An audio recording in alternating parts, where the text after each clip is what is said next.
اللهم صل على سيدنا محمد صلاة تفتح بها لنا فتوح العارفين وتفقهنا بها في الدين وعلى آله وصحبه.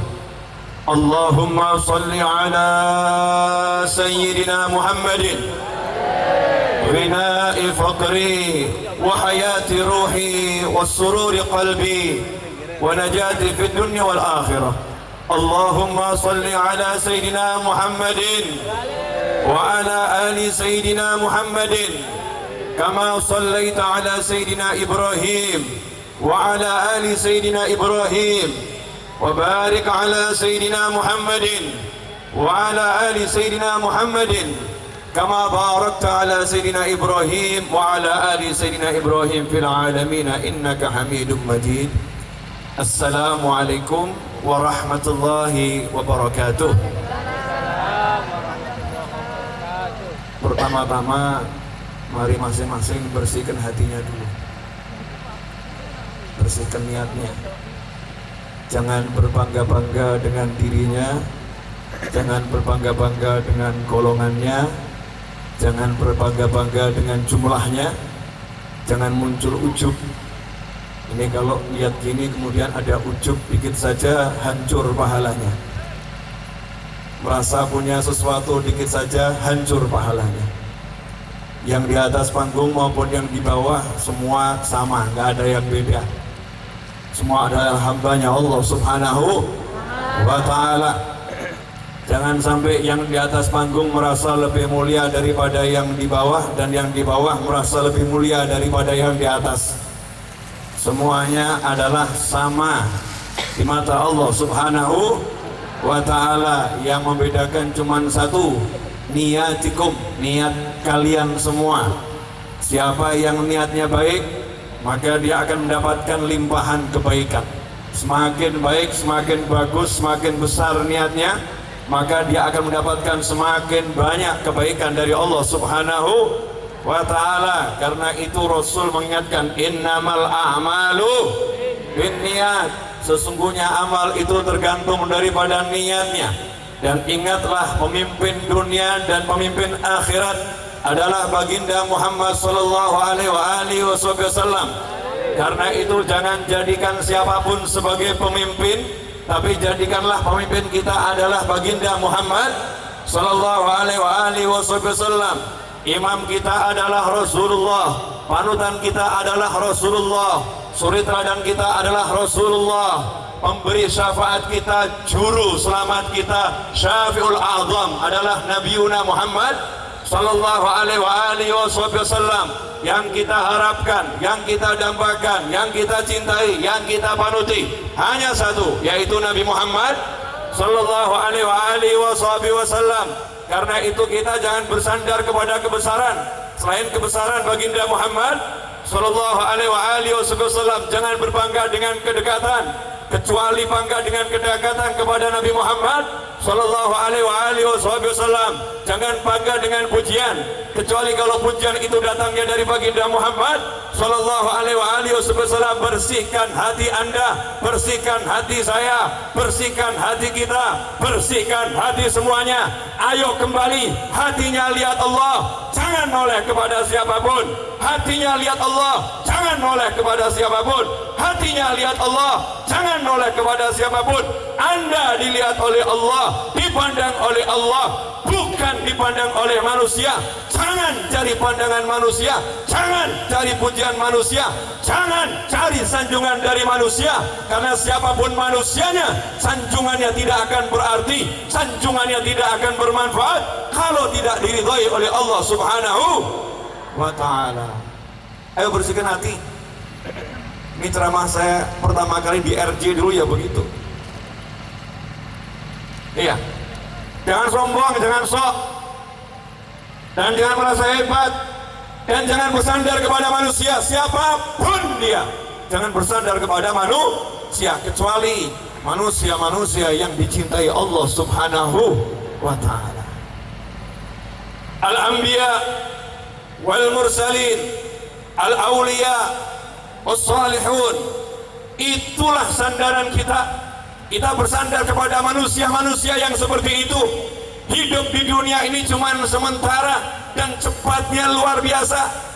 60 sampai 70 tahun itu panutan kita yang bersabda, baginda Muhammad SAW, umur umatku di antara 60 sampai 70 tahun, dan dicontohkan oleh Allah Ta'ala kekasih Allah yang paling dicintai Allah, yang paling disayang Allah, yang paling dimuliakan Allah, yang paling diagungkan oleh Allah, yang Allah sebutkan wa innaka la'ala khuluqin azim, dan pujian-pujian lain dalam Al-Quran langsung kalamullah. Beliau pun meninggal usia 63 tahun.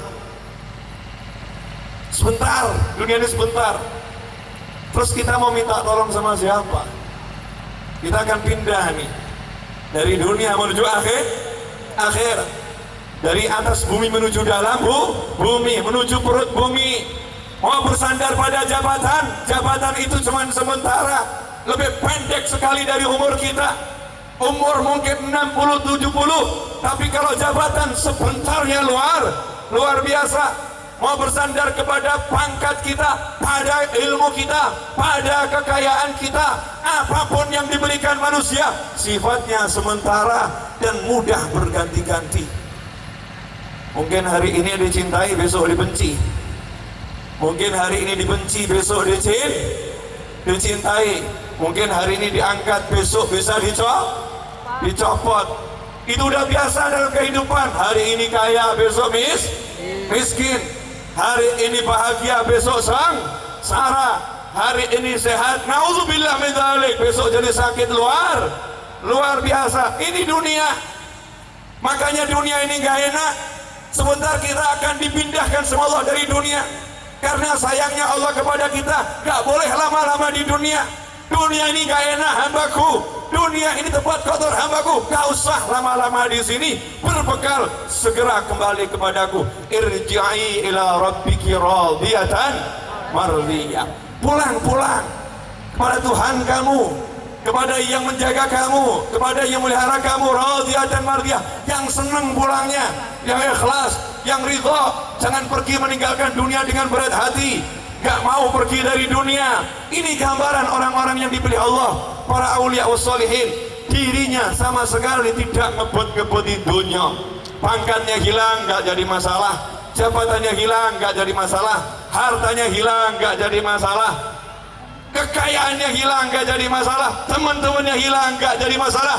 Yang penting Allahnya gak hilang, yang penting akhiratnya gak hilang. Zaman sekarang kita ini berbalik, Allahnya hilang gak masalah, yang penting hartanya jangan sampai hilang, transaksinya jangan sampai gagal, temannya jangan sampai menyingkir. A'udzubillah min dzalik. Betul tak betul? Betul tak betul? Nah, terus yang menolong kita siapa? Allah dan orang-orang yang dicintai Allah, yang diizinkan oleh Allah untuk menolong. Siapa mereka? Ada 3 kelompok yang terbesar. Rasul bersabda SAW, yashfa'u yaumal qiyamah thalath, atau kama qala SAW. Kelak di hari kiamat ada 3 kelompok manusia yang diizinkan oleh Allah Ta'ala memberikan pertolongan. Yang pertama al-anbiya.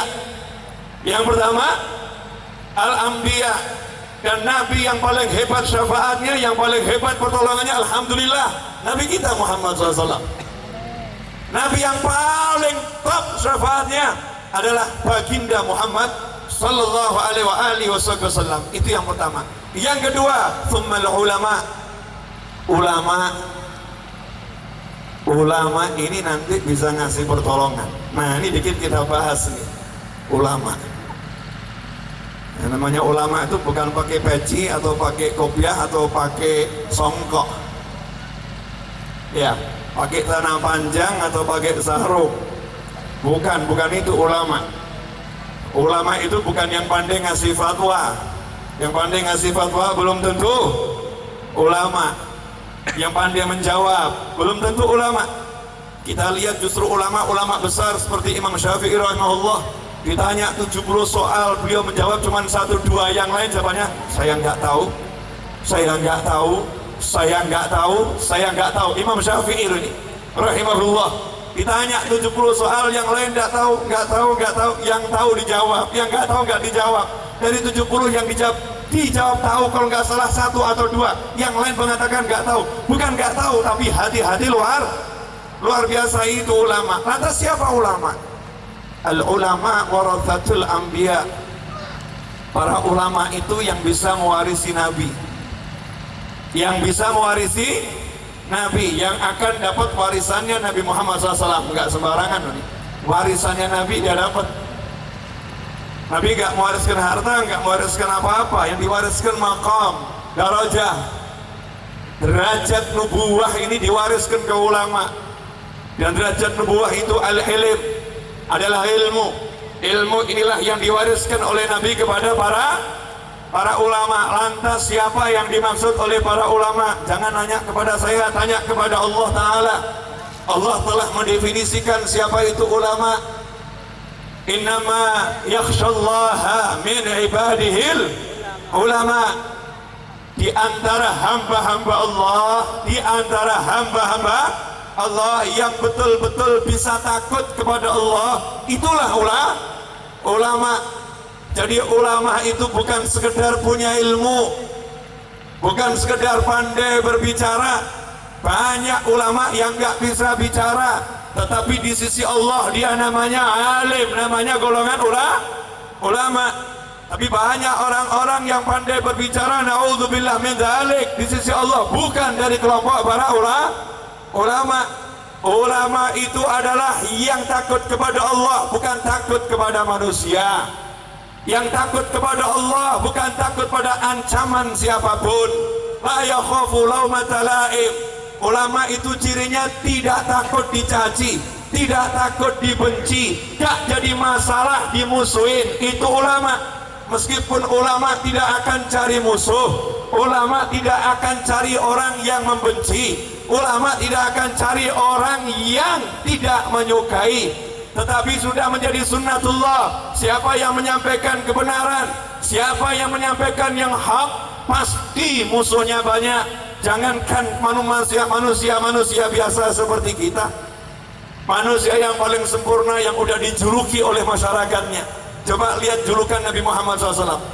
Kanjeng Nabi sebelum menunjukkan la ilaha illallah Muhammadur Rasulullah SAW, sebelum menyampaikan 2 kalimat tauhid, tauhidur Rasul, tauhidullah sama tauhidur Rasul, la ilaha illallah, syahadat Allah dan syahadat Rasul, la ilaha illallah Muhammadun Rasulullah. Sebelum Rasulullah menyampaikan itu orang-orang Mekah kalau ditanya siapa orang yang paling baik, Muhammad SAW.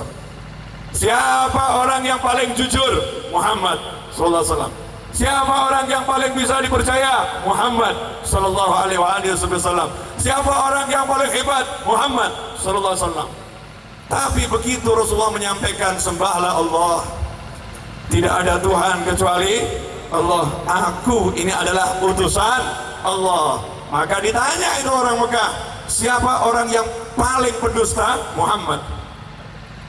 Siapa orang yang tidak bisa dipercaya? Muhammad. Siapa itu Muhammad SAW? Tukang sihir. Siapa itu Muhammad? Yang memecah belah persatuan, itu Muhammad. Yang mengadu domba, itu Muhammad. Yang membuat onar, itu Muhammad. Yang membuat keributan, itu Muhammad Sallallahu Alaihi Wasallam. Begitu menyampaikan kebenaran, maka semua yang gak suka teriak, dialah pembuat onar, dialah yang memecah belah masyarakat, dialah yang menghapuskan Tuhan-Tuhan kita, dialah yang tidak bisa dipercaya. Begitulah sunatullah. Kalau manusia yang sebelumnya dipercaya, begitu menyampaikan kebenaran menjadi dibenci, apalagi kita ini yang banyak salah, yang banyak kurang menyampaikan kebenaran. Kalau memang mau jadi ulama, ya harus siap dibenci, tapi tidak membalas kebencian dengan kebencian. Jadi ulama siap dicaci, tapi tidak membalas cacian dengan cacian. Jadi ulama siap dimusuhin, tapi nggak membalas permusuhan dengan permusuhan. Para ulama dilemparin batu, jawabannya adalah doa keselamatan. Para ulama dicaci maki, jawabannya adalah tangisan di tengah malam. Al-Habib Ali bin Muhammad bin Husain Al-Habsyi, itu contoh ulama yang ngarang Maulid Simtud Duror tuh. Anda semua ini kan keliling safari Maulid Simtud Duror. Jawa Timur ini bisa dikatakan maulidnya Simtud Duror. Pasuruan semua itu muridnya Habib Ali bin Muhammad bin Husain Al-Habsyi. Nanti saya akan terangkan hubungan beliau dengan Mbah Hasyim Asy'ari. Zaman sekarang banyak orang yang lupa kepada guru-gurunya, banyak orang yang lupa kepada para habaib, banyak orang yang udah tidak mau dekat-dekat lagi kepada ulama dari kelompok habaib, banyak yang merasa alim, banyak yang merasa hebat, lupa kepada leluhurnya, lupa kepada jalannya yang benar. Insya Allah malam ini saya akan ceritakan dikit saja sirah atau riwayah, biografi, manaqib Mbah Hasyim Asy'ari rahimahullah, biar pada ngerti, biar pada melek bagaimana perjuangan pendiri NU, bagaimana manusia yang hebat ini berjuang, bagaimana organisasi yang menjadi besar hingga sekarang, bagaimana menjadi manusia yang luar biasa. Nanti kita lihat berdasarkan apa yang diucapkan ulama, bukan perkataan fulan dan fulan yang gak jelas, tapi ulama yang berkata. Hadirin yang dimuliakan Allah Subhanahu wa ta'ala, boleh nanya? Boleh? Habib Ali Al-Habsyi itu kira-kira hidupnya berapa lama yang lalu? 100 tahun yang lalu. Karyanya sampai sekarang hilang atau dibaca? Dibaca. Pernah beliau ke Indonesia? Secara zahir, physically, jasad dan ruh belum pernah ke Indonesia, betul? Tapi jangan salah, 2 putra beliau wafatnya di Indonesia. 2 putra beliau wafatnya di Indonesia, yaitu Habib Ahmad bin Ali Al-Habsyi dan Habib Alwi bin Ali Al-Habsyi. Kalau Habib Alwi insya Allah semua orang tahu makamnya di Masjid Riyadh, ayahanda Habib Anis, betul kan? Habib Ahmad kakaknya Habib Alwi di mana? Di Solo juga makamnya. Di mana? Pemakaman Tipes. Pemakaman yang lama tuh di Tipes sana. Di situ ada Habib Ahmad bin Ali Al-Habsyi, kakak daripada Habib Alwi, sahib anaknya Saibil Maulid Simtuduror. Nyampe ke Indonesia 2 putranya. Nyampe ke Indonesia 2 putranya. Tapi karyanya bukan cuma putranya, karyanya nyampe di sini dibaca semua orang. Lantas bagaimana akhlaknya terhadap orang-orang yang membenci? Lantas bagaimana akhlaknya terhadap orang-orang yang musuhin? Akhlaknya Masya Allah, tiap malam yang musuhin didoakan. Musuhin pribadi ya, ini pribadi. Beda kalau urusannya udah nggak pribadi, jangan disalahkan. Kadang nih orang belajar tasawuf nggak pakai guru jadi salah kaprah. Kamu kalau dicaci maki maafkan, iya maafkan kalau yang dicaci diri kita. Tapi kalau udah dicaci Allah Subhanahu wa ta'ala, bukan urusan pribadi lagi. Nabi Muhammad SAW tidak pernah marah. Tapi kalau udah hormatillah, kehormatan Allah dicaci dimaki, Rasulullah marah sampai wajahnya memerah. Marah Nabi Muhammad SAW. Maka kalau ada kehormatan Allah dicaci dimaki, Muslim gak punya ghirah, gak punya rasa marah, maka dia bukan dari golongan muslimin wal muslimat yang baik di sisi Allah Subhanahu wa ta'ala. Ada ghairah, saya marah agama saya dicaci, saya marah agama saya dihina. Allah minta Anda menolong agamanya, Allah minta Anda memperjuangkan agamanya sebagai wujud daripada hambanya Allah Subhanahu wa ta'ala, sesuai dengan cara-cara yang diperintahkan oleh Allah Subhanahu wa ta'ala. Hadirin yang dimuliakan Allah, terhadap orang yang mencaci, terhadap orang yang memaki pribadi, ini Habib ini gak benar, Habib ini secara pribadi, dirinya yang dicaci, dirinya yang dimaki. Apa yang dia lakukan? Tiap malam bangun bukan doakan keluarganya, yang didoakan orang tersebut, ya Allah semoga dia masuk surga, ya Allah ampuni dia, ya Allah angkat derajatnya, ya Allah jadikan keluarganya bahagia, ya Allah beri rezeki yang barokah. Bejo ya nih ya, yang musim Habib Ali bejo, dapat doanya Habib Ali. Maka saat itu istrinya Habib Ali nanya, wahai suamiku, orang lain kamu doakan seperti itu, padahal orang itu musuhin kamu. Nah kok saya nggak disebut-sebut? Saya ini istrimu, kenapa nggak disebut-sebut? Maka Habib Ali menjawab, kamu istriku nggak perlu disebut dengan lisan, karena lisan belum bergerak, hati sudah menyebut duluan. Romantis ya. Makanya istri itu kadang nggak perlu diumumkan, diketahui orang, cukup ada dalam hati, cintanya maksudnya ya. Cintanya ada dalam hati. Nah beginilah Habib Ali Al-Habsyi, salah satu contoh manusia yang akhlaknya luar biasa. Hadirin yang dimuliakan Allah, sedikit saya akan bicara tentang Mbah Hasyim Asy'ari, karena saya prihatin Sekarang banyak santri yang nggak mengerti kehormatan keluarga Nabi Muhammad SAW. Banyak umat Islam yang nggak mengerti kehormatan keluarga Nabi Muhammad SAW. Saya udah hampir 2 minggu nih di Riyadhul Jannah, keliling Riyadhul Jannah, ceramahnya bab ini saja, nggak bab yang lain. Karena saya nggak mau RJ dirusak, baik pengurusnya maupun pengikutnya. Jadi kalau pengurus RJ nggak cinta habaib, ini udah berarti rusak. Kalau jamaah RJ nggak cinta habaib sudah rusak, apalagi milih-milih. Kalau Habib itu saya suka, yang itu saya nggak suka, udah rusak itu. Itu udah menyalahi lagu wajibnya RJ. RJ ini punya lagu wajib, betul atau betul? Lagu wajib ini wajib dinyanyikan, nggak boleh diganti-ganti, betul atau betul? Kenapa lagu wajib ini dinyanyikan? Biar semuanya yang ngurusin maupun yang ngurusin ngerti. Makanya kalau ngurusin RJ nggak cinta habaib, keluar saja, nggak usah ngurusin RJ. Nanti dapat bala dari Allah Subhanahu wa Ta'ala. Jadi pengikut RJ nggak mau cinta habaib, keluar saja, cari yang lain. Jangan kotor-kotori Riyadhul Jannah, karena ini majelis maulid, majelis cinta Nabi, majelis cinta sahabat, majelis cinta keluarga Nabi, majelis cinta aulia, majelis cinta orang yang soleh. Yang nggak mau, nggak usah di sini. Berarti dunia yang dicari. Kalau udah nggak mau sama sahabat, nggak mau sama keluarga Nabi, nggak mau sama para wali, nggak mau, berarti ada kepentingan dunia dalam hatinya. Nggak ada barokah majelisnya, nggak ada barokah orangnya, sandarannya kepada yang lain, bukan kepada orang-orang yang dicintai Allah Subhanahu wa Ta'ala. Gimana lagu wajibnya, coba dinyanyikan? Hafal nggak? Hah?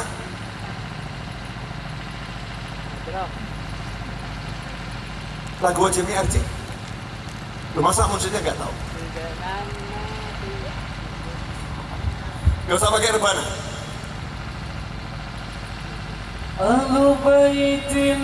Stop. Salawatnya dulu. Ya Rasulullah, salamun alaik, ya rafi'a syani wal darajih.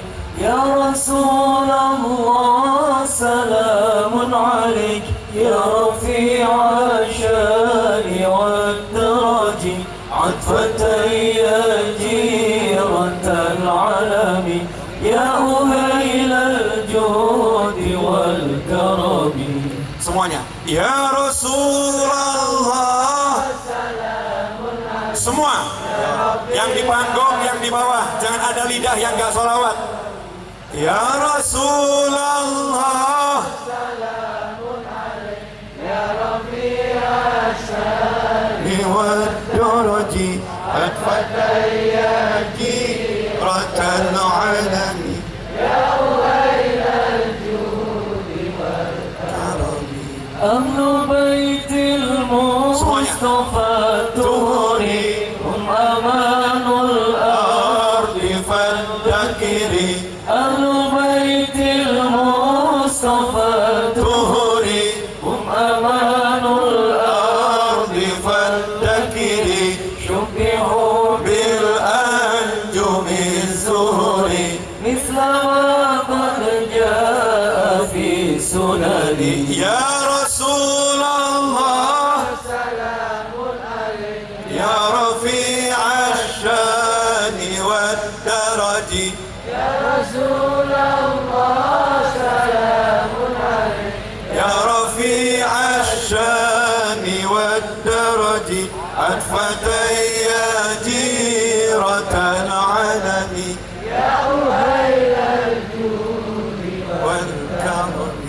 ربي فارفعنا ببركتهم بوادنا الحسنى حسنى بحرمتهم. ربي فارفعنا ببركتهم وادنا حسنى بحرمتهم وأمتنا في طريقتهم ومعافاة من الفتن. يا رسول الله سلام عليك يا رفيع الشان والدرج. يا رسول الله سلام عليك يا رفيع الشان والدرج العالمين يا ويل الجود والكرم. Dah. Jadi malam ini pengajiannya bab ini saja. Setuju?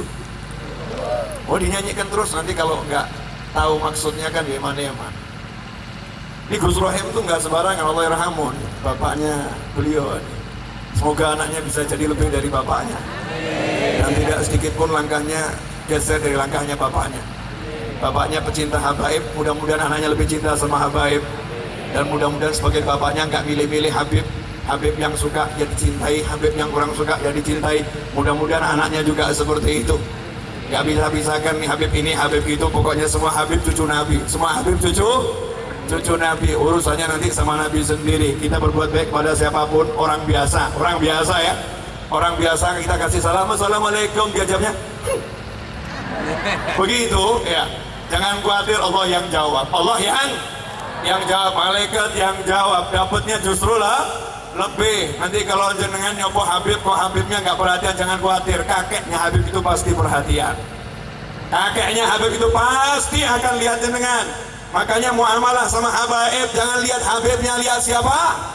Kakeknya. Sebagai birrul kepada Rasul SAW, bekti kepada kanjeng Nabi Muhammad SAW. Dulu para kiai ngajari anaknya begitu, ngajari muridnya begitu. Sebelum mengajarkan Al-Quran, sebelum mengajarkan fikih, sebelum mengajarkan tasawuf, sebelum mengajarkan tafsir, sebelum mengajarkan sirah, para kiai mengajarkan santri-santrinya, mengajarkan murid-muridnya cinta kepada Nabi Muhammad SAW dan cinta kepada keluarga Nabi Muhammad SAW.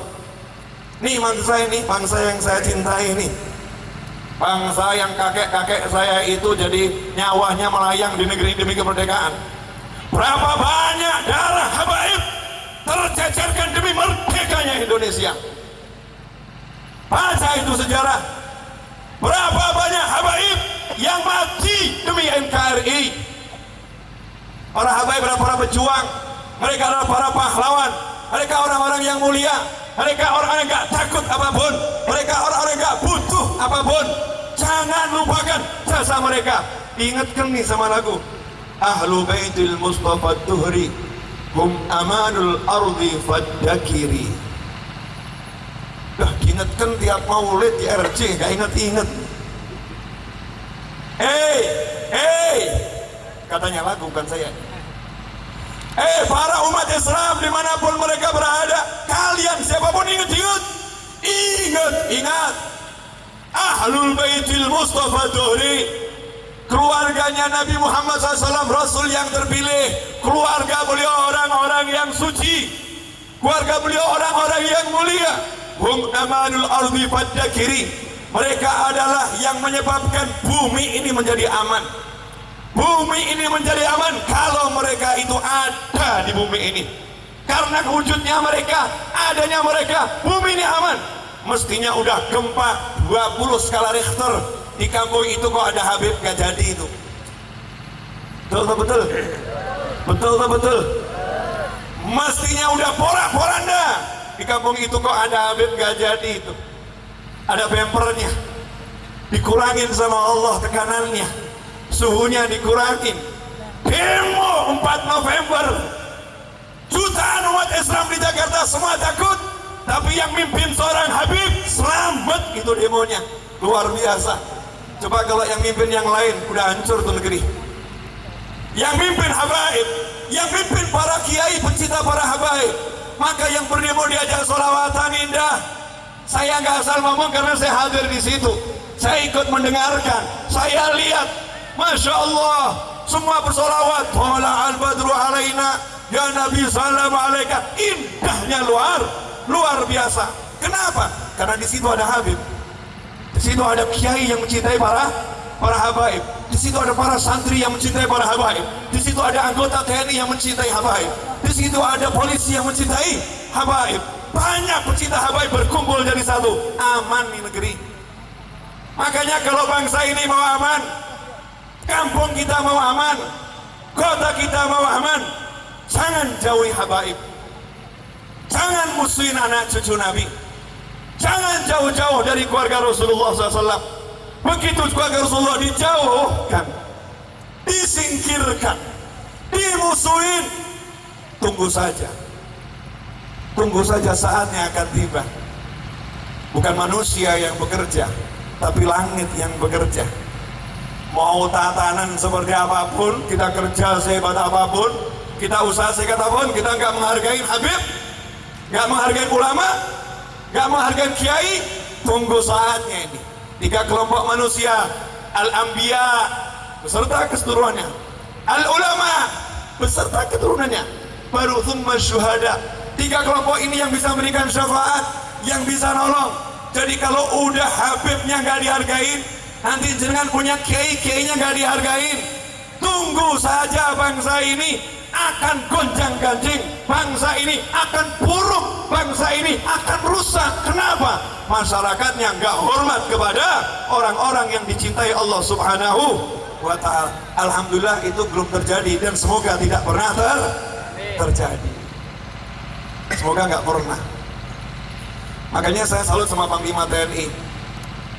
Kumpulkan ulama, diajak semuanya istighothah. Saya lihat acara bersama Habib Umar tuh live di YouTube.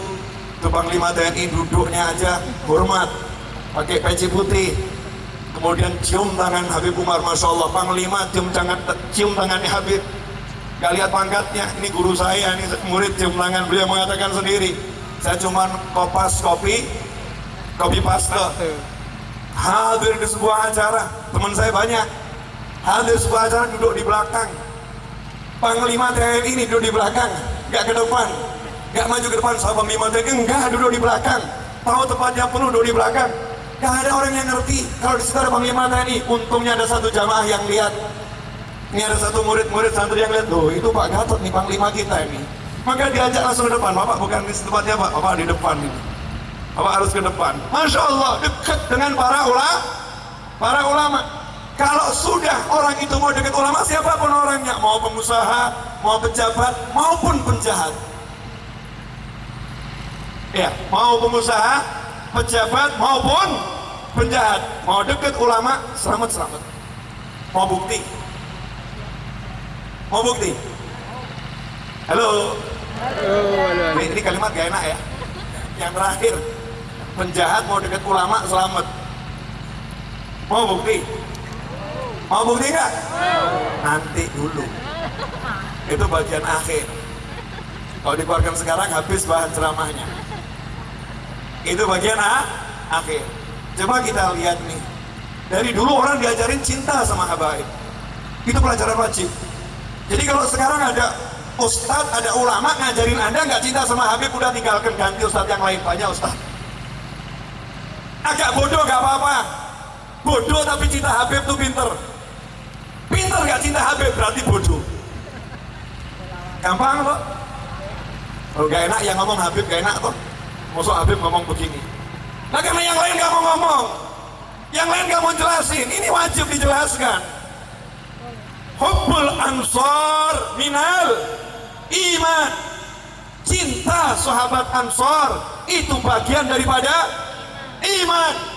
Cinta Ansar bagian daripada iman. Sahabat Ansar ya, bagian daripada iman. Nah, kalau cinta sahabat Rasul katakan bagian daripada iman, dan benci kepada sahabat Ansar itu kemunafikan. Lantas bagaimana dengan yang cinta kepada Nabi, cinta kepada keluarga Nabi? Kira-kira bagian dari iman atau bukan? Nah kalau tidak mau mengajak orang cinta keluarga Nabi, ini ciri orang-orang munafik. Gak mau ngajak orang mencintai keluarga Rasulullah SAW, ciri orang-orang munafik. Ada kepentingan dalam hatinya, ego, gak mau dikalahkan, gak mau nanti pangkatnya kalah, gak mau nanti tidak dimuliakan. Coba buka sejarah di negeri ini, siapapun kiainya kalau hormat sama habaib, barokah, subhanallah. Dan gak mungkin derajatnya semakin rendah, semakin dimuliakan, semakin disebut-sebut. Gak mungkin dilupakan. Kenapa? Karena sifatnya anak cucu Rasulullah SAW tidak pernah pengen menonjolkan diri, dan tidak pernah pengen melupakan jasa orang lain, dan tidak pernah pengen muliakan, tidak pernah pengen dihormati. Makan ya bareng, tidur ya seadanya. Tuh contoh tuh Habib tuh di pojok tuh. Tuh Habib kena angin jatuh tuh. Itu kalau di Malang kedingin beliau dia. Masya Allah tuh Habib. Gak minta saya Habib cium-cium, enggak. Kadang orang gak paham juga, senggol, empet-empet gak jadi masalah. Gak jadi masalah, biasa. Habib Rahman nih Habib nih, Habib Rahman. Coba bentuknya seperti ini. Ya kan? Ini pimpin RJ loh, jamaahnya segini loh. Gak pernah mengatakan saya salah satu pimpinan RJ, beri saya tempat. Gak ada. Jamu. Di tempat saya, datang di Raudhah, di Raudhah, ini tempatnya seadanya. Afwan, Beb, sana gak apa-apa, saya pokoknya Rasulullah, gak lihat yang lain. Itu Habib. Udah saya tes beliau nih, harus dites. Tapi yang boleh ngetes Habib, selain Habib jangan ngetes, bahaya. Iya kan? Kerjanya apa? Jual jamu. Jual jamu. Tapi kalau orang beli, banyak yang dikasih gratis kok. Betul kan? Benar nggak? Iya, padahal punya jamaah seperti ini kalau mau kaya mudah atau mudah? Mudah, nyatanya gimana? Enggak. Rumahnya ya begitu-begitu saja. Mobilnya nggak ganti-ganti. Jadinya ya kelamaan. Betul kan? Istrinya ya baru satu. Belum nambah. Semoga istrinya nggak dengar omongan saya. Ini sederhana, nyantai. Nggak ada Habib minta dipuji, dimuliakan, nggak ada. Itu fitnah. Orang-orang yang gak suka ngomong Habib tuh minta dimuliakan, Habib minta disanjung, Habib minta dipuji. Kamu salah milih Habib atau kamu salah lihat Habib. Belum tentu orang itu Habib, belum tentu. Tanya dulu nasabnya bener atau enggak. Sekarang kan banyak ngaku. Kadang yang di tengah jalan itu operasi nyegat, ternyata terbukti 2 tahun nyamar jadi polisi, ya kan ya? Ternyata bukan polisi, kan masuk berita nih, 2 tahun ya nyamar jadi polisi, pakai seragam polisi, ternyata bukan polisi gadungan. Makanya jangan mengatakan seperti itu kepada para habaib. Nauzubillah min. Hadirin tenang, saya belum ceramah. Pemanasan. Katanya kan jam 12 selesai pulang kok. Jangan khawatir, saya itu jam 6 pagi harus terbang ke Jakarta insya Allah. Ya, jam 6 nanti harus terbang ke Jakarta, lewat Solo pula. Solo. Jadi saya juga pengen cepat selesai. Cuman saya punya rumah satu, ojo mikir. Ya, gak usah dipikir, waktunya ceramah ya ceramah, gak usah lihat jam. Mau dengarkan ceramah lihat jam, suwi mentok, kampung. Nanti bubarnya jam berapa? Tenang. Nyantai saja, ngantuk tidur. Keringin selonjor, ya, pegel cari sender. Kalau kebelet tipis cari toilet, lapar cari makan. Enak apa? Gak usah dibuat angel. Tapi ayo kita belajar. Ini bab penting. Mohon maaf, cinta anak cucu Nabi di Indonesia, anak cucu Nabi disebut Habib di Indonesia. Nah kalau di Mesir lain Sayyid. Ya di Mekah, di Madinah disebut Syarif, beda lagi sebutannya Syarif.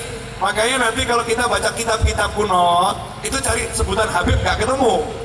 Syarifan min auladin Nabi SAW, seorang syarif, anak cucu Nabi Muhammad Sallallahu Alaihi Wasallam. Nah ini anak cucu Rasulullah, ini memang apa bedanya atau dengan yang lain? Beda, memang gak sama. Mohon maaf, memang beda gak sama. Orang harus ngerti bedanya di mana, zatnya berbeda. Maksudnya zat itu bagaimana? Cetakan aslinya, bahan dasarnya beda. Mungkin namanya mirip jenengan. Misal ada anak cucu Nabi namanya Ahmad Purnomo Salim. Misal, jenengan kok namanya sama? Nama boleh sama, tapi adonannya beda. Adonannya beda bagaimana? Nah yang satu ini adalah turunan Nabi Muhammad SAW. Secara genetis, gennya lain. Makanya kalau ada orang mengatakan Habib itu sama dengan yang lain, orang itu telah membodohi dirinya sendiri. Nggak samanya di mana? Contoh, boleh ya? Mohon maaf, saya mau belak-belakan ngomong ini karena nggak ada yang nerangkan. Betul. Minim orang nerangkan. Sebetulnya nggak pantas saya nerangkan. Seharusnya yang nerangkan yang lain. Ya, mestinya Gus yang nerangkan. Bukan saya, tapi Gusnya nggak nerangkan. Jadi terpaksa saya nerangkan. Saya wakili ya Gus ya. Kapan nikah Gus? Tawaran tetap sama Gus, kapan nikah? Lebih cepat, lebih Baik. gak usah mikir kuliah dipikir gak rampung, nanti tiwas ngenteni kuliah maka ngempet tuh gak enak loh Gus. Mumpung ini, itu kan jamaahnya banyak itu. Coba saya nanya jamaah putri yang pengen dimantu sama Gus Rafiq siapa, angkat tangan? Gak berani angkat tangan. Ngantri banyak kan ya? Iya, saya pengen denger RJ mantu, ya kan ya? Keren loh, RJ mantu, Bib Rahman mantu Gus Rafiq. Masya Allah, apa Bib Rahman yang mantu? Anaknya udah besar Bib? Sekecil anak beliau. Intermezzo sedikit gak apa-apa toh. Ini karena saya anggap keluarga sendiri ya, keluarga sendiri, jadi ngomong saya tuh los. Kalau orang lain mungkin punya kepentingan, punya ini, takut dicaci, takut dimaki, takut dibuang. Saya itu dibuang gak jadi masalah kok. Gak ceramah di RC juga gak jadi masalah. Dulunya juga gak pernah ceramah di RC. Kalau gak ceramah di RC tambah alhamdulillah, gak kesel aku. Bener gak kesel, gak capek harus ke Malang ya. Bentar-bentar suruh ke Malang. Tapi saya tuh ke Malang tuh diantara yang ngangeni ya, bener ya. Bib Rahman sama permain jahenya. Ngangeni. Jadi kalau saya ke RJ gak dapat permain jahenya tuh di mobil saya gelo. Wah kayak itu aku. Ini kode. Halo. Saya jelaskan boleh ya? Pemirsa dimanapun Anda berada, ini ilmunya para kiai. Kenapa kiai dulu jadi orang besar ya? Ini ilmunya kiai dulu jadi orang besar ini bukan karena ilmu zahirnya, hafal Qurannya. Iya memang hafal Quran, iya memang ahli fikih, tapi bukan itu yang menyebabkan para kiai jadi orang-orang yang hebat, bukan. Tapi yang satu ini, ta'zimnya kepada Nabi Muhammad SAW, memuliakan Rasulullah dengan memuliakan sahabatnya, memuliakan keluarganya, memuliakan keturunan para sahabat, memuliakan keturunan Nabi Muhammad SAW.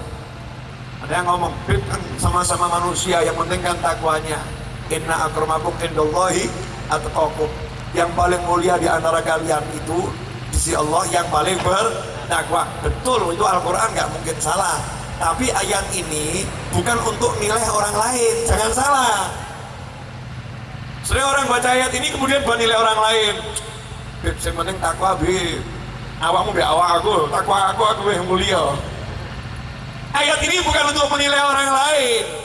Ayat ini ditujukan kepada kita yang membaca. Inna akramakum, yang paling bertakwa di antara kalian, yang paling mulia di antara kalian, yang paling bertakwa. Saya ini Habib, takwa saya seperti apa ya? Nah Habibnya boleh ngomong begitu. Saya ini kiai, takwa saya seperti apa ya? Saya ini Gus, takwa saya seperti apa? Saya ini santri hafal Quran, takwa saya seperti apa? Saya ini banyak duit, takwa saya seperti apa? Saya ini pejabat, jabatan saya tinggi, takwa saya seperti apa? Jangan dibuat ngukur orang lain, karena kita nggak tahu tingkat ketakwaan orang lain. Sebab yang tahu takwanya seseorang secara hakiki hanyalah Allah Subhanahu wa ta'ala. Gak boleh. Kalau ada sahabat yang mabuk dihukum cambuk, sahabat yang lain marah melaknat, Nabi marah kok la tal'anu, kamu jangan laknat dia. Saya tahu hatinya mencintai Allah dan Rasulnya.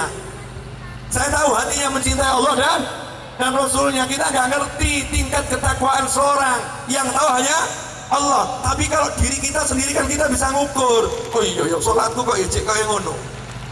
Oh iya, puasa saya masih seperti ini. Nah tapi kalau ketakwaannya udah, kemuliaannya kelihatan, kan ada hadits-hadits yang menjelaskan. Rasul menjelaskan, Rasul mengatakan keluarganya adalah pengaman muka bumi ini seperti bintang-bintang yang menjadi pengaman langit. Yang di langit, malaikat dan sebagainya itu yang aman, kan itu ada bintang-bintang tuh. Itu menyebabkan pengaman. Nggak tahu maksudnya bagaimana, hanya Allah dan Rasulnya dan orang-orang diberi pemahaman yang paham. Tapi di muka bumi ini yang menjadi pengamannya bukan apa-apa, anak cucu Nabi Muhammad Sallallahu alaihi wasallam. Contoh, halo, siapa yang punya perkutut coba angkat tangan. Udah nggak usah angkat tangan. Itu orang yang punya kutut, itu ada lomba kutut, betul kan? lomba kutut. Bahkan ada juara nasional kutut. Kutut kalau bersuara gimana? Coba. Mirip. Saya nggak mau nirukan sebab nggak mirip. Itu kutut itu yang suaranya macam-macam itu dilombakan. Yang suaranya merdu jadi juara. Juara. Begitu jadi juara saya mau nanya, harganya sama enggak dengan yang lain? Sama enggak dengan yang lain? Beda. Kenapa beda? Suaranya enak dan dia dapat juara. Kalau ada orang mengatakan, alah podo wae, podo kutut, suaranya ya kaya ngono. Ini orang bodoh, orang pinter. Bodoh atau pintar ini? Bodoh. Kenapa bodoh? Gak ngerti dia. Ini kutut yang satu itu betul sama-sama kutut, tapi suaranya berbeda. Beda keindahan suara, beda kelas, beda harga. Oke, kutut itu punya anak, anaknya punya anak, anaknya anak punya anak. Jadi kutut keturunan keempat dari yang juara satu se-Indonesia. Kutut keturunan keempat juara nasional. Saya mau nanya, harganya sama atau beda? Beda. Kenapa beda? Padahal belum juara loh, belum juara. Kan ada nasab kutut, betul kan ya? Yang punya kutut, ada nasab kutut, ada kan? Nasab kutut, kutut keturunan juara, keturunan ke-30 dari yang juara satu, misal begitu. Itu kutut harganya mahal dibanding kutut yang lain. Kenapa? Diharapkan suatu saat bisa menggantikan jadi juara seperti leluhur. Betul. Padahal suaranya belum terbukti, terbukti. Tapi secara genetis, ini kutut ini memang punya darah juara. Suatu saat diharapkan bisa jadi juara. Makanya harganya dibuat mahal, kurungannya dibuat bagus, makanannya diatur. Kalau sakit dibawa ke dokter, dimuliakan. Itu. Nah, kalau ada manusia muliakan kutut sampai seperti itu kan wajar toh ya. Karena dia senang suaranya. Sekarang saya mau nanya, jenengan manusia atau bukan manusia? Halo. Jenengan manusia atau bukan manusia? Manusia. Ada seorang kiai. Nah, ada Habib yang tinggal di pesantren kiai tersebut, cucu Nabi. Cucu yang ke-37, keturunan ke-37. Kiainya ini kelihatan hormat, meladeni, melayani. Padahal Habibnya beling. Kita tanya sama santri-santrinya, Yai, kenapa sih kau jenengan merendah-rendah sama orang yang seperti ini? Lawang polanya seperti ini, tingkahnya seperti ini, ngajinya aja belum baik. Kenapa jenengan muliakan? Sementara kami yang ngajinya bagus, yang kami taat, kenapa kok biasa-biasa saja? Jawabannya, kakeknya juara satu inter alam semesta. Kakeknya ini juara satu inter alam semesta. Saya berharap cucunya ini bisa jadi juara seperti kakeknya. Makanya saya ladeni. Ini kiai genah atau enggak genah? Genah atau enggak genah? Nah, kalau ada orang bilang kiainya enggak genah, yang enggak genah siapa? Yang bilang. Dan jenengan mau ikut yang mana? Pertanyaan saya, mau ikut yang mana? Mau ikut yang mana? Yang genah. Mohon maaf ya, ini gamblang atau enggak gamblang? Gamblang atau enggak gamblang? Nah, kita ini butuh enggak sama anak cucu Nabi? Islam ini butuh. Karena darah Nabi ada di situ. Kalau mengatakan darah enggak ada manfaatnya, na'udzubillah min dzalik. Ini akidah yang bejat kalau sampai mengatakan darahnya Rasul enggak ada manfaatnya kalau perilakunya enggak benar. Kalau darah itu mesti manfaat, kalau perilaku bisa berubah-ubah. Betul kan? Hari ini baik, besok bisa jadi bejat. Hari ini bejat, besok bisa jadi baik. Tapi kalau darah nggak bisa dirubah. Jangan bisa rubah golongan darah? Nggak bisa. Makanya kalau kita buka di Al-Quran, ini contoh, biar melek. Maksud saya apa? Ayo kembali kepada jalannya kiai-kiai dulu, jalannya ulama-ulama dulu, bergandengan tangan dengan semua anak cucu Nabi Muhammad SAW. Gak ada menyombongkan diri sama anak cucu Nabi, walaupun ilmunya jauh lebih tinggi, tetap merendahkan diri, dan itu bukti ketinggian ilmunya. Man tawadhu'a rafa'ahullah. Siapa merendahkan diri, Allah angkat derajatnya. Semakin hebat, dia akan semakin tidak mau merasa punya sesuatu. Jadi ukurannya gampang. Kalau ada ulama, siapapun ulamanya, kok merasa lebih hebat dari manusia yang lain, siapapun manusianya, apalagi itu cucu Nabi, berarti dia bukan ulama yang benar. Ada salah, salah, sesuatu yang salah, dan salahnya fatal. Salahnya fatal. Saya janji nanti akan terangkan Mbak Yasim Asy'ari ya.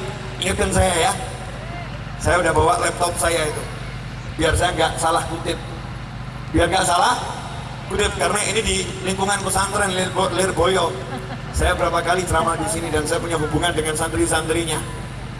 Ya, saya punya hubungan dengan santri-santrinya di sini. Tempatnya ilmu. Saya pengen ini para santri ngerti nih, kalau denger nih pesantren ya, para santri biar ngerti nih ilmu yang satu ini. Terutama nih warga NU harus tahu.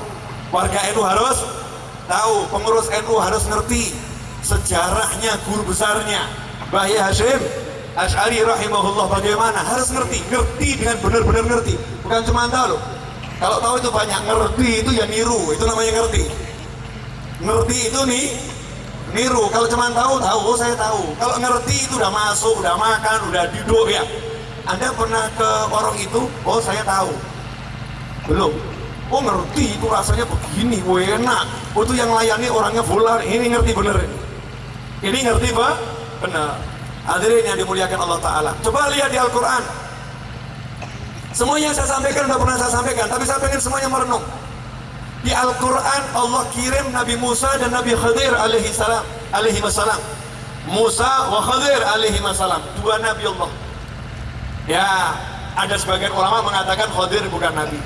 Sebagian ulama, kalau bukan Nabi, Nabi dengan wali. Lebih keren kan? Kalau Nabi berarti dua Nabi. Diutus Allah khusus untuk apa? Membetulkan sebuah rumah. Membetulkan sebuah rumah, yang rumahnya udah mau roboh, rumahnya mau roboh. Padahal warga satu desa itu dimintai makan sama dua nabi, sekedar minta makan buat nyambung nyawa, nggak ada yang mau ngasih makan. Ketok satu persatu nggak mau ngasih makan, sampai udah kelaparan, pol, capek, lemes, lihat ada rumah mau roboh. Nabi Khidir mengatakan, yuk kita bangun rumah ini kembali, yuk kita betulkan rumah ini. Nabi Musa kan protes, ini orang ini pelit semua, kenapa harus dibantu? Artinya orang pelit itu nggak dibantu nggak jadi masalah. Kalau Imam Ghazali sampai mengatakan orang pelit itu digunjing nggak dosa. Maka jenengan kalau pengen digunjing silahkan pelit. Ya digunjing tapi nggak berdosa. Ya kalau kita menggunjing orang berbuat buruk kan dosa loh. Tapi kalau menggunjing al-bakhil itu nggak dosa. Makanya ada kitab namanya Hikayatul Bukhala, kisahnya orang-orang pelit. Itu lengkap disebutkan nama dan binnya siapa, anaknya siapa. Disebutkan Fulan bin Fulan al-bakhil, Fulan bin Fulan al-bakhil, Fulan bin Fulan al-bakhil. Kotanya di mana disebutkan. Nanti kalau kita buat kitab di Indonesia, kisah orang-orang pelit di Indonesia, repot. Nanti dimasukkan pencemaran nama baik. Ya, pencemaran nama baik, repot, jangan. Ini kitab orang-orang dulu ya, Hikayatul Bukhala, kisah orang-orang pelit. Boleh dirasani karena jeleknya pelit luar biasa. Tapi ternyata Nabi Khidir saat itu tahu ini tempatnya orang-orang pelit, ya justru dibantu. Pelitnya nggak dilihat. Kenapa? Jawabannya karena abuhuma sholihah. Ini miliknya anak yatim. Bapaknya nggak dijelaskan anak yatimnya ini kondisinya bagaimana. Saat desa pelit, anak yatim ini bagaimana kan nggak dijelaskan. Nah, yang dijelaskan apa? Karena abuhuma sholihah. Anak yatim ini dua-dua. Ayahnya pangkat yang ketujuh, kakek yang ketujuh. Fulan bin Fulan bin Fulan bin Fulan bin Fulan bin Fulan bin Fulan bin Fulan. Kakeknya yang ketujuh hamba Allah yang soleh. Hamba Allah yang soleh. Ini cucunya dapat manfaat dari hubungan darah, bukan karena amal cucunya. Dari hubungan darah sampai dikirimkan yang namanya dua nabi untuk membantu betulkan rumahnya. Makanya hubungan darah dengan Rasulullah itu ada manfaatnya, bukan tidak ada manfaatnya. Hadirin yang dimuliakan Allah Subhanahu wa taala. Halo. Yang belum ngantuk angkat tangan. Yang belum ngantuk. Berarti yang udah angkat tangan udah ngantuk. Jangan-jangan udah tidur. Hadirin. Halo. Dilanjut atau udah cukup? Boleh lihat jam dulu. Setengah 12 lewat 8 menit. Saya udah bicara 1 jam. 1 jam 3 menit. Betul? Saya bicara 1 jam. Benar 1 jam. Kok nggak terasa? Nggak terasa? Hah? Nggak terasa? 1 jam loh. Jenengan nggak kerosok. Sama, saya juga nggak kerosok. 1 jam. Padahal ini belum ceramah. Belum? Ceramah. Baru mau menjelaskan biar kepala kita ini kebuka gitu loh. Ya, kebuka. Jadi Habib itu beda memang. Nggak sama. Sekarang kan dikebor-keborkan. Podo wae, podo menungsone, sementing takwane. Loh, kalau Habibnya harus ngomong begitu. Kamu jadi Habib, saya sebagai Habib ngomong pada diri sendiri, kamu tuh Habib, ojo ngedelno nasab, jangan merasa Habib kamu terus hebat. Allah nggak lihat Habibmu, Allah lihat takwamu. Saya harus begitu.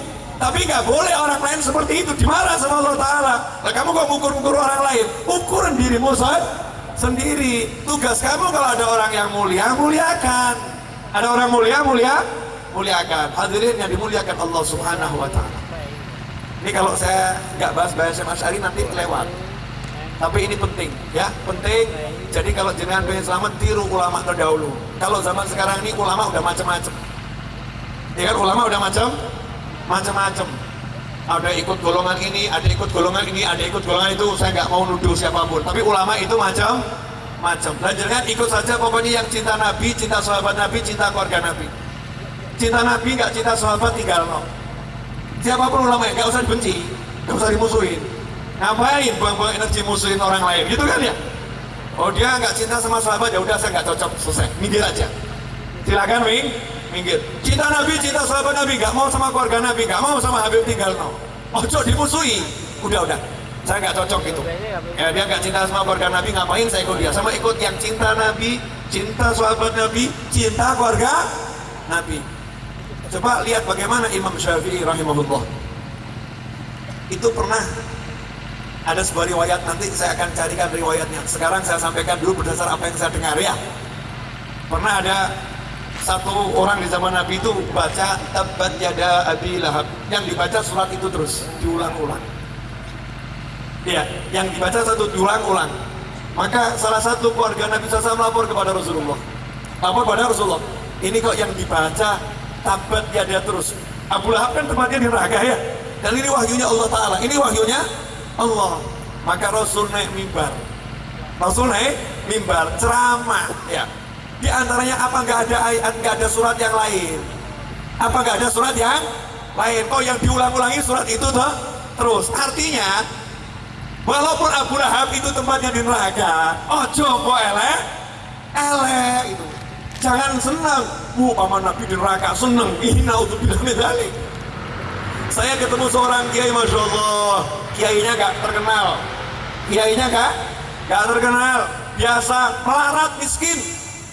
Tapi saya hormatnya luar biasa.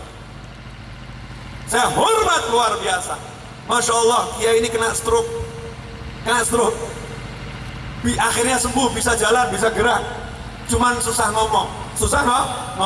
Tapi aneh, ngomong susah, giliran sholawat lancar. Ngomong susah, nggak bisa ngomong. Tapi kalau baca sholawat lancar. Ada di Solo orangnya kalau nggak percaya. Nggak usah saya sebutkan namanya, nanti beliau terkenal. Jangan, biar nggak terkenal aja. Biar biasa. Saya panggil di masjid saya, Yai tolong, jenengan nanti yang mimpin khutbul Quran. Waktu ke bawah, jenengan yang baca. Pimpin. Subhanallah. Saya perhatikan berkali-kali saya panggil. Ya, ketika masih sehat itu berkali-kali saya panggil untuk mimpin khataman. Setiap sampai surat Tabbat Yada Abi Lahab, mic-nya dijauhkan. Baca. Tapi bacanya suaranya pelan dan mic-nya dijauhkan. Kenapa? Karena hormat kepada Nabi Muhammad SAW. Ini kiai. Nah kalau yang udah jelas di neraka aja beliau menghormati, jangan sampai Nabi itu nggak enak hati. Nah kinten-kinten bagaimana perlakuannya terhadap yang jelas di surga, warga Nabi yang jelas di surga, atau kepada turun Rasulullah yang muslim. Seperti apa perlakuannya? Ini kiai yang patut dicontoh. Guru ya begini, ini berkah. Yang seperti ini barokah. Kalau udah umpah-umpahan merasa lebih hebat, merasa lebih pintar, walaupun ilmunya segunung. Saya itu kalau ketemu orang ilmunya segunung merendahkan orang lain, tak tinggal no, gak butuh ilmunya. Karena syarat ilmu itu, syaratnya ilmu, semakin ada ilmu, dia semakin menunduk. Itu ilmu. Nah kalau semakin ada ilmu, semakin meninggi, maka dia bukan ilmu, tapi hawa nafsu. Wujudnya nanti dibalut pakai ayat, wujudnya dibalut pakai hadis, wujudnya dibalut pakai fatwa, tapi itu hawa nafsu, bukan ilmu. Ciri ilmu, dia akan semakin merunduk, dia akan semakin merendahkan diri. Contohnya Mbah Hasyim Asy'ari, coba kita lihat.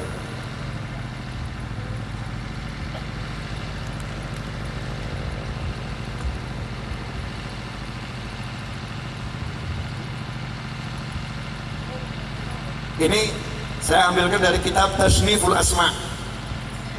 Kitab Tasniful Asma. Nah, ini laptop ya, bukan kitab. Ya, dalam kitab Tasniful Asma karya Syekh Yasin Al-Faddani.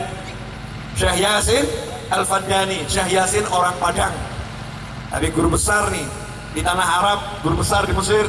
Diakuin Syekh Yasin Al-Faddani. Dalam kitabnya Tasniful Asma, ketika membahas huruf harful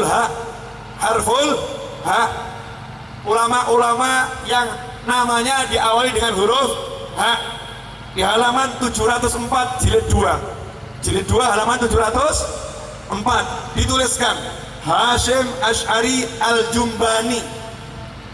Hasyim Asy'ari Al-Jumbani dari Jombang. Ini ulama yang ke-311 yang disebutkan oleh Syekh Yasin Al-Faddani. Hasyim wa yuqalu Muhammad Hasyim.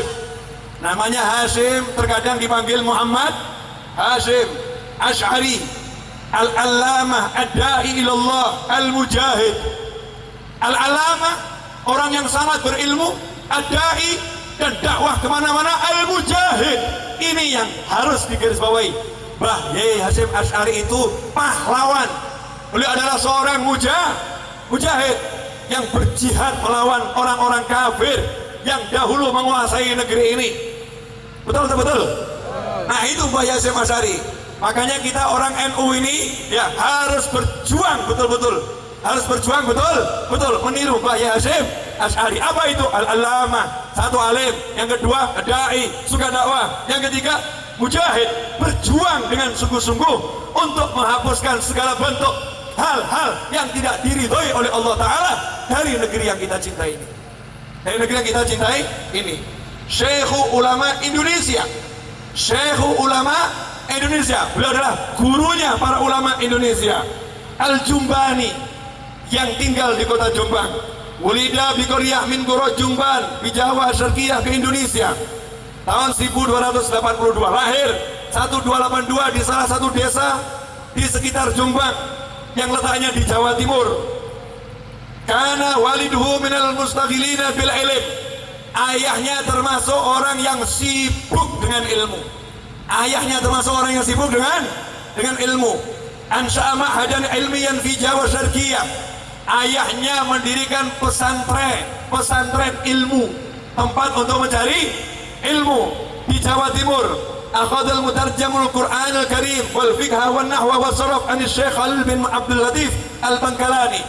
Sedangkan Mbah Hasyim Asy'ari, beliau itu mengambil ilmu Al-Quran, ilmu fikih, ilmu nahwu, ilmu saraf dari gurunya yang paling utama, yaitu Mbah Khalil Al-Bankalani, Khalil bin Abdul Latif Al-Bankalani. Thumma safar. Nah setelah belajar kepada beliau, Mbah Hasyim Asy'ari itu melakukan perjalanan untuk mencari ilmu. Udah dihabisin ilmu di kampungnya, di negaranya, ya, nyampe ketemu ulama banyak, berangkat ke Mekah. Thumma safar ila Makkah al-Mukarramah sanah 1308 beliau berangkat ke Mekah. Haitsu jawara limuddah 6 sanawat, selama 6 tahun tinggal di sana. Dan di situ wabiha akhadha an Syekh Mahfud bin Abdullah At-Tirmasi, belajar daripada Syekh Mahfud Termas pada tahun yang wafatnya tahun 1338. Wa huwa umdatu fi ulama Makkah al-Mukarramah, di Makkah al-Mukarramah yang menjadi rujukannya Bahya Syekh Asy'ari adalah Syekh Mahfud bin Abdullah At-Tirmasi. Kemudian kama annahu lazama sayyid, dan beliau itu, nah ini yang perlu digarisbawahi ini biar ngerti. Beliau itu guru utamanya di Mekah, yang menjadi pedomannya adalah guru dari Termas, Bahya Mahfud bin Abdullah At-Tirmasi. Bukan cuma itu, kamala sama sebagaimana beliau juga tekun tidak pernah meninggalkan, selalu aktif. Lazama itu nggak pernah pisah, nggak pernah tinggal, istiqomah, selalu istiqomah. Lazama Sayyid Alwi bin Ahmad As-Segaf, tekun belajar kepada Sayyid ini julukan untuk Habib Alwi bin Ahmad As-Segaf. Habib Alwi bin Ahmad As-Segaf itu iparnya Sahibil Maulid Simtud Durar. Kemudian Habib Alwi ini merupakan Nabi Musadah, pemimpinnya anak cucu Nabi yang ada di Mekah, Sayyid Husain bin Muhammad Al-Habsyi Al-Mufti. Dan beliau belajar juga, tidak pernah meninggalkan belajar berguru kepada Husain bin Muhammad Al-Habsyi. Habib Husain bin Muhammad Al-Habsyi adalah kakeknya Habib Ali Al-Habsyi, Sahibil Maulid Simtud Durar, yang merupakan mufti Mekah di masa itu. Qara'a alaihima fil haram asyarif wa fi manzilihima. Bahya Syekh Asy'ari membaca berbagai macam kitab. Orang dulu itu kalau berguru bukan datang pengajian, membacakan kitab sampai hatam. Dan selama tinggal di Mekah itu tiap hari belajar kepada Habib Alwi bin Ahmad As-Segaf dan Habib Husain bin Muhammad Al-Habsyi di Masjidil Haram. Bahkan gak cukup di Masjidil Haram, sampai di rumahnya pun diparani, belajar ke rumah beliau berdua. Kemudian walahuma syai'a akharun min Makkah al-Mukarramah, selain dua Habib ini dan selain Mbah Termas, Bahya Mahfud Termas, beliau juga punya guru-guru lain di Makkah al-Mukarramah. Siapakah di antaranya? Wal wafidina lil hajj wa ziyarah, dan juga ulama-ulama yang kebetulan datang waktu itu untuk ibadah haji maupun ziarah ke Mekah, ke Madinah Al-Munawwarah. Di antaranya minhum Al-Habib Ahmad bin Hasan Al-Attas. Di antara guru beliau adalah Habib Ahmad bin Hasan Al-Attas. Habib Ahmad bin Hasan Al-Attas ini ulama dari Hadramut yang hidupnya sezaman dengan Habib Ali bin Muhammad bin Husain Al-Habsyi. Wa Sayyid Abu Bakar Atha, dan belajar kepada Sayyid Abu Bakar Atha.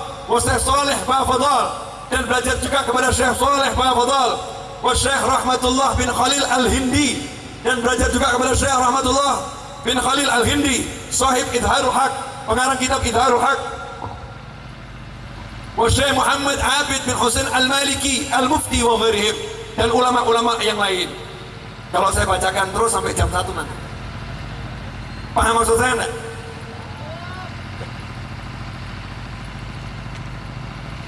Paham maksud saya enggak kira-kira? Paham enggak? Apa yang dipahami? Kalau dilihat jumlah gurunya, itu kita lihat dua guru utama beliau selama di Mekah Al-Mukarramah.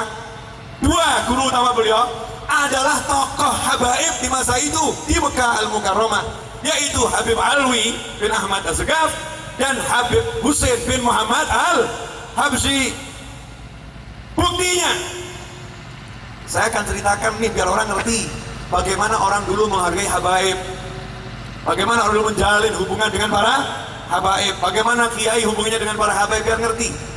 Bahya Syekh Asy'ari itu saya dengar langsung dari Habib Anis Al-Habsyi. Ya, Habib Anis bin Alwi bin Ali bin Muhammad bin Husain Al-Habsyi, dari keluarganya Habib Ali, dari keluarganya Habib Husain bin Muhammad tadi yang mufti itu.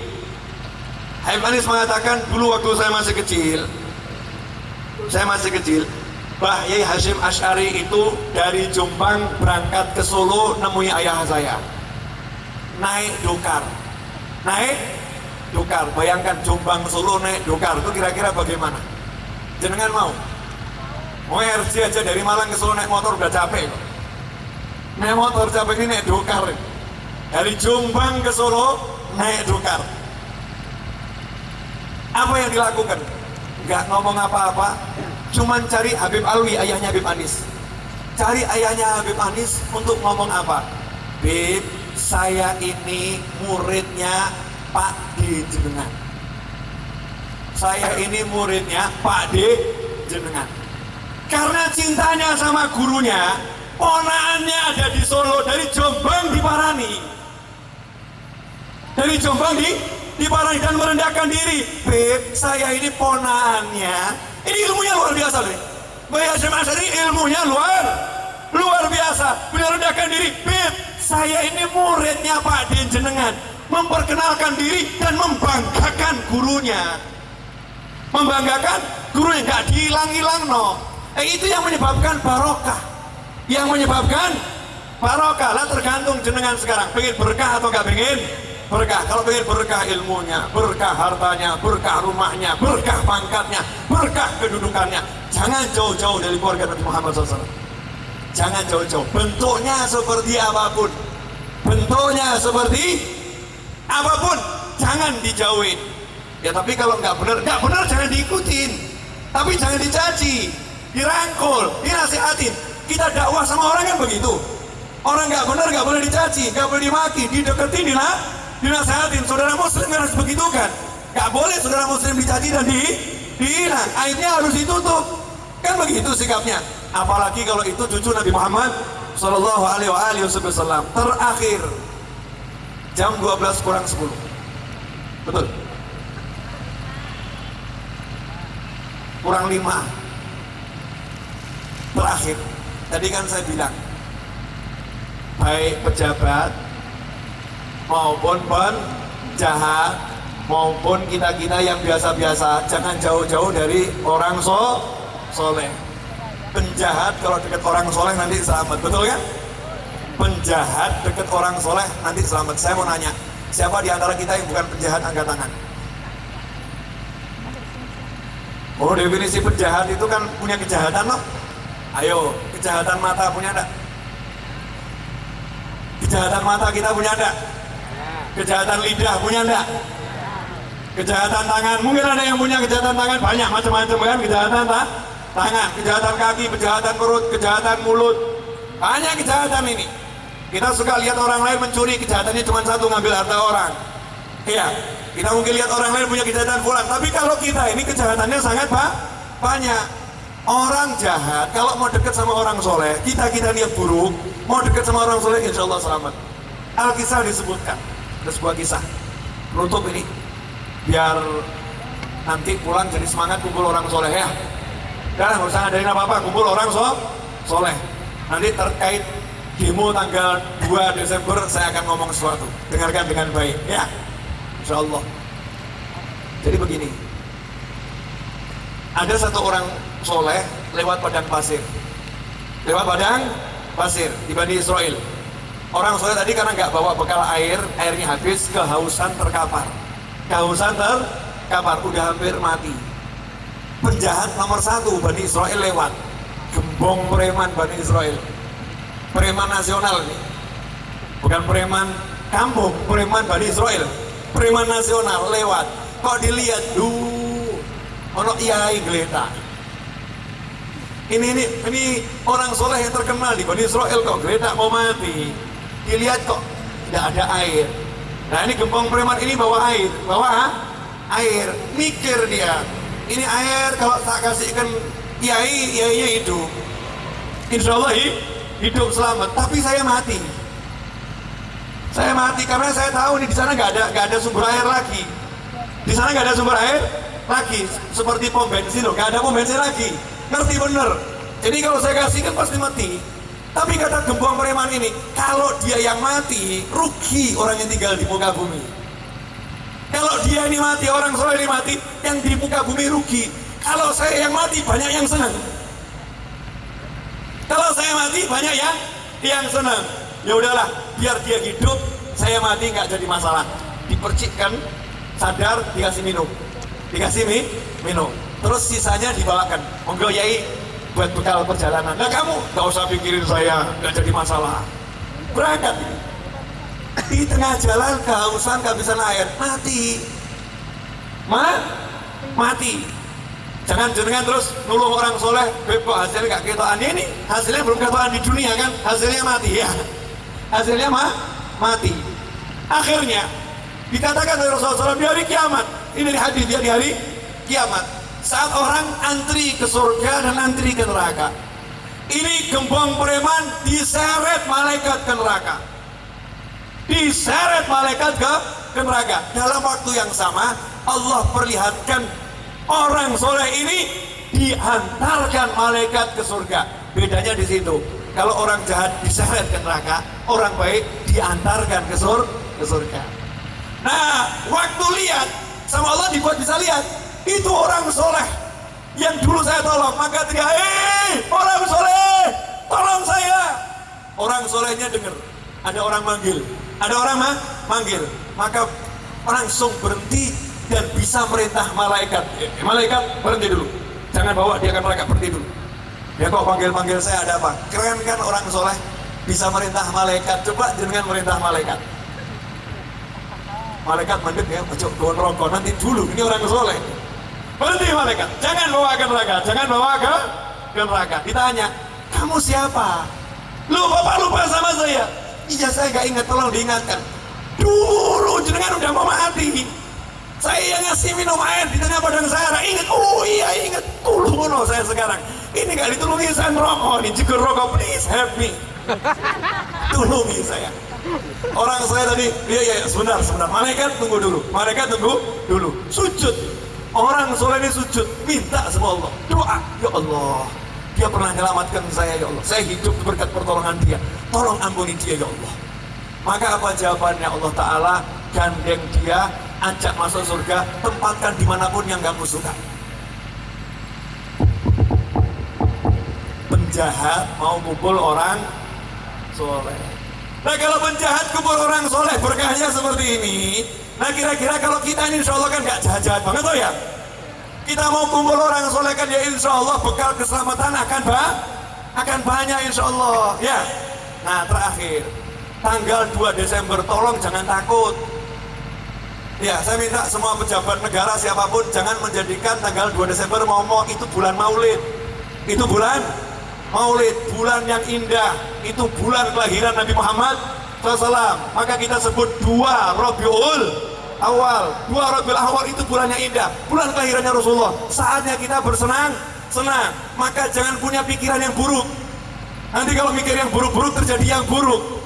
Karena Allah sudah mengatakan ana inda dhanni abdi bi. Aku sesuai prasangka hambaku. Silakan dia berprasangka seperti yang dia mau. Makanya kita prasangka yang baik-baik, prasangka yang baik. Biarkan polisi jalankan tugasnya, biarkan TNI jalankan tugasnya, biarkan yang mau demo jalankan tugasnya, yang nggak demo jalankan tugasnya, masing-masing jalankan tugasnya, tapi dengan pikiran yang baik, dengan pikiran yang baik. Tidak ada apa-apa, Indonesia aman, Indonesia tentram, Indonesia selamat. Kenapa? Karena mayoritas di negara ini adalah ahlus sunnah wal jamaah. Jangan khawatir, negara paling banyak ahlul baitnya di Indonesia insya Allah. Negara paling banyak ahlul baitnya di Indonesia. Justru kita sekarang doakan, mudah-mudahan Pak Polisi yang mengamankan betul-betul bisa selamat, mengamankan, gak sampai kena pikiran aneh-aneh. Siapapun yang demo betul-betul bisa demo dengan niatan yang sesuai undang-undang, menuntut keadilan dengan cara yang sudah disampaikan, super damai, gak ada aneh. Kita doakan semua yang bekerja dapat barokah, tidak ada ketakutan dalam bisnis, sehingga ekonomi bangsa ini bagus. Pak Polisi juga senang, yang demo juga lancar, tidak ada yang terjadi yang aneh. Kuncinya cuma satu,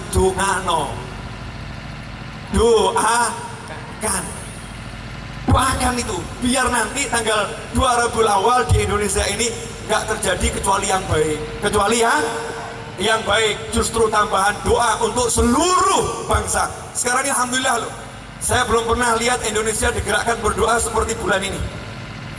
Bulan November ini Indonesia full doa.